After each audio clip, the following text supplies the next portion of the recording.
Pregnant राजकुमारी का time पूरा हो चुका था, लेकिन जो पैदा हुआ वह एक सांप था। सांप को जन्म लेते ही आदमी ने अपनी शक्तियों से उसे वश में कर लिया। जल्द ही सांप एक विशाल रूप में बदल गया और वो दोनों सांप के ऊपर बैठकर राज्य को तबाह करने लगे। जहाँ जहाँ से वो गुजरी वहाँ सिर्फ तबाही का आलम था, जिससे राज्य की देवताओं की तीनों मूर्तियां जाग उठी ताकि जनता की सुरक्षा सुनिश्चित की जा सके। केवल हेंसोइयों द्वारा नियंत्रित मूर्ति नहीं जागी। असल में हेंसोइयों ने कभी भी दानवी आत्मा को इस मूर्ति के मुंह में नहीं डाला। हेंसोइयों ने सांप को नियंत्रित करते हुए ना जागी मूर्ति की दिशा में चलते हुए सोचा कि वह राजकुमारी को साथ लेकर इस राज्य से भाग जाए। राजकुमारी ने अपने प्यारे प्रजा को देखकर उसकी आंखों में दुख भर गया। जब उसने देखा कि सांप जल्द ही दुनिया को नुकसान पहुंचाएगा, राजकुमारी ने अपना विचार बदल दिया और हेंसोइयों को पकड़कर ऊंचाई से कूद गई, परंतु सांप ने उन्हें निगल लिया। तभी चिंगलोंग ने अपनी उंगली काट की छवि बनाई और उन्हें हवा में उछाल दिया, जिससे 3 देवता आकाश से उतरे। पागल जादूगर ने ब्रश हाथ में लिया और पूरे मैदान में मंत्र लिखे, जिससे एक रुकावट उत्पन्न हुई। दूसरा देवता खून के पत्थर से बना है और बिजली की रफ्तार से उड़ने वाली तलवार पर सवार है। बर्फीला देवता अपने पंख फड़फड़ाकर अत्यधिक ठंडी बर्फ उत्पन्न करता है, जो सांप के शरीर को ढक देती है। लेकिन उसे पता नहीं था कि हर्षयुवीट पहले से ही सांप के साथ एक हो चुका था। सांप की चमकती हुई चमड़ी का रूप बदल गया। हर्षयुवीट ने अपनी शक्ति का उपयोग कर बर्फीला देवता के पीछे आकर उसके पंख को पकड़ा और उसे जोर से सांप की पीठ पर पटक दिया। मुक्त होते ही वो सामने देवताओं के बनाई गई घेरों को तोड़ दिया। देखते ही देखते वो सांप बार बार की बाधाएं तोड़कर शहर से भागने ही वाला था। तभी क्रोधित साधक ने अपने चारों ओर रुकावट उत्पन्न की। उसने अपनी शक्ति से उसे रोकने की कोशिश की। सांप ने एक ही काट में उस बाधा को भी नष्ट कर दिया, जिससे तमाम शक्तियां धरती से गायब हो गई। लेकिन हर्षयुवीट को जरा भी नुकसान नहीं हुआ। देवता ने पत्थर को दोबारा जगाने की कोशिश की, लेकिन अत्यधिक रक्तस्राव के कारण वो गिर पड़े। हर्षयुवीट अब पूरी तरह से सांप के साथ मिल चुका है और उसकी रक्षा शक्ति अद्भुत हो चुकी है। हर्षयुवीट ने देवता को 100 मीटर तक खींचने के बाद एक मुक्के से उड़ा दिया। बर्फ के देवता ने अपनी आखिरी ताकत लगा दी। बर्फ के देवता ने एक ठंड रुकावट का निर्माण किया, लेकिन विशाल सांप ने इसे टक्कर देकर तोड़ दिया। जब सांप तियांदु शहर से भागने वाली थी, तभी दीर्घायु देवता जाग गया। अद्भुत किरणों के साथ एक विशाल सुरक्षा अवरोध ने पूरे तियांदु शहर को तुरंत घेर लिया और एक चमकदार लाल प्रकाश प्रकट हुआ। आकाश से उतरते हुए बोया ने व्यक्ति का रूप धारण किया। उसने अपनी शक्ति जल्द ही उत्पन्न की। बोया के पीठ के पीछे रंग बिरंगे काले पंख फैल गए, जो उसे आकाश की ओर उड़ने को तैयार कर रहे थे। वह देवता के साथ घमासान लड़ाई में उतर गया, पहुंच गया। इसी दौरान चिलिंग ने साहस जुटाया और राजकुमारी को यांग की शक्तियों से आजाद करवाया और इल्यूशन से निकालकर उसकी यादों में ले जाया गया, जहां उसने दोबारा अपने पूर्व प्रेमी को उसे फांग युवान कहते सुना। अब आंखों में आंसू है। वो देखती है कि प्रिय धीरे धीरे अपनी आंखों के सामने गायब हो रहा है। राजकुमारी समझ गई कि हर्षयुवीट केवल उसके प्रिय को खोने का एक अधूरा स्वप्न था। उसके खून में अभी भी समाज की सेवा का जज्बा बह रहा है। वहां से लौटने के बाद किलिंग ने ब्राह्मण दृश्य के साथ शक्तिशाली तलवार बोया को दी। शक्तिशाली तलवार जिसने ताबीज को अवशोषित किया था, अपनी असली ताकत दिखाने लगी। बोया ने ताकत जुटाकर तलवार को चलाया। शक्तिशाली तलवार पूरे चकाचौंध भरी चमक बिखेरते हुए सीधे विशाल सांप की ओर बढ़ी। लेकिन बुरा योद्धा, जिसे सांप की शक्ति का पावर मिला था, उसने इसे आसानी से रोक लिया, जिससे राजकुमारी ने खुद को समाप्त कर लिया और वो बुरा योद्धा खुद ब खुद समाप्त हो गया।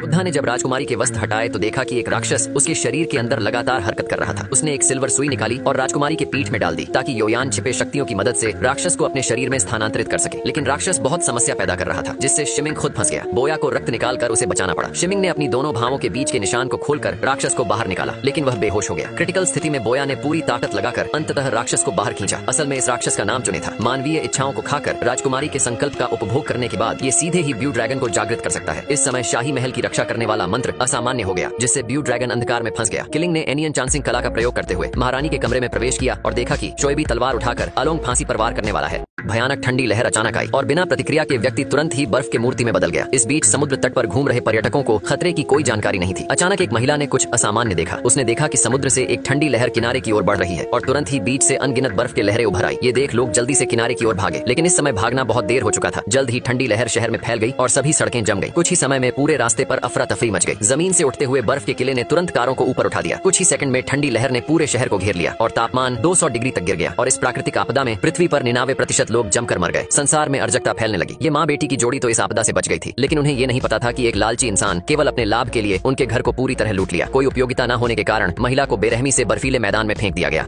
विशाल सांप के हमले की वजह से तियांदु शहर की सारी दैविक मूर्तियां जाग उठी और चारों दिशाओं में उनकी शक्तियां फैल गईं। द्रव की न्यांग तकनीक अपने साथियों में सबसे शक्तिशाली मानी जाती थी, लेकिन वो कभी भी सबसे शक्तिशाली और मूल जादू न्यांग मास्टर की मंत्रों को नहीं सीख पाया। जब वो बड़ा हुआ तब भी वो एक सच्चा न्यांग मास्टर नहीं बन पाया। इसलिए वो छोटे गांव में चला गया, जहां उसने न्यांग पदयात्रा की तकनीक का उपयोग करना शुरू कर दिया और गुरु के आक्रमण शक्ति को एक पेड़ पर प्रदर्शन किया। लेकिन जल्द ही उसे अपनी मूर्खता का एहसास हुआ, क्योंकि बर्फ का पहाड़ अचानक जोरदार हिलने लगा और विशाल सांप उसके राज्य की ओर बढ़ने लगा। गुरुजी ने अपनी हथेली से द्रव को सीमा के अंदर धकेल दिया और फिर अपनी उंगली काटकर रक्त को स्याही की तरह इस्तेमाल करते हुए दिव्य आदेश को आसमान में उछाला। तुरंत ही 3 दिव्य शक्तियां आकाश से उतरी और जादुई प्रतीक बर्फीले पहाड़ की ओर उमड़ पड़े। बर्फीला देवता ने अपने पंख फैलाए और बेहद ठंडे आइस कणों को बाहर निकाला, लेकिन इतनी शक्तिशाली संरचना होने के बावजूद यह विशाल सांप को रोक नहीं सकी। तुरंत ही उसने बाधा को तोड़ दिया। तभी द्रव अपने भाई बहनों के साथ जल्दी से वहां आ गए। विशाल सांप जल्द ही अपने जबड़ों को फैला रहा था ताकि वो जहर इन पर छोड़ सके। सभी शिष्यों ने जल्दी से रक्षा मंत्र की शक्ति को जागृत किया, सिवाय एक के। घबराहट में चिंगलिंग ने इंग्यांग विद्या का उपयोग किया, लेकिन वह सांप के सर्प द्वारा फेंके गए जहरीले कांटों से टूट गया। वह केवल आंखें बंद करके मौत का इंतजार कर सकता था, लेकिन दर्द वैसा नहीं था जैसा उसने सोचा था। गुरुजी ने अपनी सुरक्षा मंत्र हटा दी और चिंगलिंग के सामने खड़े हो गए, लेकिन वो स्वयं जहरीले कांटों से घायल हो गए। चिंगलिंग के माथे पर फिर से एक ऊर्जा मोती उभर आई और उसने उसे हाथ में ले लिया और और गुरु ने अपने पावर का आगान किया। इधर चिलिंग छलांग लगाकर विशाल सांप के जबड़े में कूद पड़ा। उसने अपना शरीर एक दिव्य मोती में बदलने का निर्णय लिया और विशाल सांप के साथ विनाश को गले लगा लिया। अचानक वो सांप बर्फ के टुकड़ों में बनकर नष्ट हो गया, जबकि चिलिंग ने अपने खुद की बलि देकर अपने राज्य को नष्ट होने से बचा लिया।